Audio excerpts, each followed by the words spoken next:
വീശിയടിച്ച കാറ്റിലും മഴയിലും പിലിക്കോട് ഉത്തരമേഖലാ കാർഷിക ഗവേഷണ കേന്ദ്രത്തിൽ മരങ്ങൾ വീണ കെട്ടിടങ്ങൾക്കും മറ്റും കനത്ത നാശനഷ്ടം. ഗവേഷണ കേന്ദ്രത്തിൽ പുതുതായി ആരംഭിച്ച അഗ്രി ടൂറിസം സെന്ററിനാണ് 1 കോടിയോളം രൂപയുടെ നാശനഷ്ടമുണ്ടായത്. പിലിക്കോട് വ്യാഴാഴ്ച വൈകുന്നേരം ഉണ്ടായ കാറ്റിൽ വ്യാപകമായ നാശനഷ്ടമാണ് ഉണ്ടായത്. കേരള കാർഷിക സർവകലാശാല പിലിക്കോട് ഉത്തരമേഖലാ കാർഷിക ഗവേഷണ കേന്ദ്രത്തിലെ അഗ്രി ടൂറിസം സെന്ററിനാണ് 1 കോടിയോളം രൂപയുടെ നാശനഷ്ടമുണ്ടായിട്ടുള്ളത്. അഗ്രി ടൂറിസം കേന്ദ്രത്തിലെ ദർപ്പണം പ്രദർശന ഹാളിന് മുകളിൽ കൂറ്റൻ മാവ് കടപുഴകി വീണു. മേൽക്കൂര തകർന്നു. ഊട്ടുപുരയുടെ മേൽക്കൂരയിൽ പാല മരമാണ് മുറിഞ്ഞു വീണത്.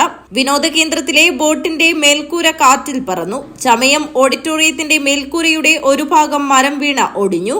കവിഭവനത്തിന്റെ മേൽക്കൂരയിലെ ഓടുകൾ ഭാഗികമായി തകർന്നു. ഫാം ബ്ലോക്കിലെ നിരവധി വൈദ്യുത തൂണുകളും കമ്പികളും ഒടിഞ്ഞു വീണു. പിലിക്കോട് പഞ്ചായത്തിലെ വിവിധ സ്ഥലങ്ങളിൽ ഇടിമിന്നലിലും കാറ്റിലും മഴയിലും നിരവധി വീടുകൾ ഭാഗികമായി തകരുകയും ചെയ്തിട്ടുണ്ട്. ഉർമീസ് തൃക്കരിപ്പൂർ, ന്യൂസ് ബ്യൂറോ, തൃക്കരിപ്പൂർ.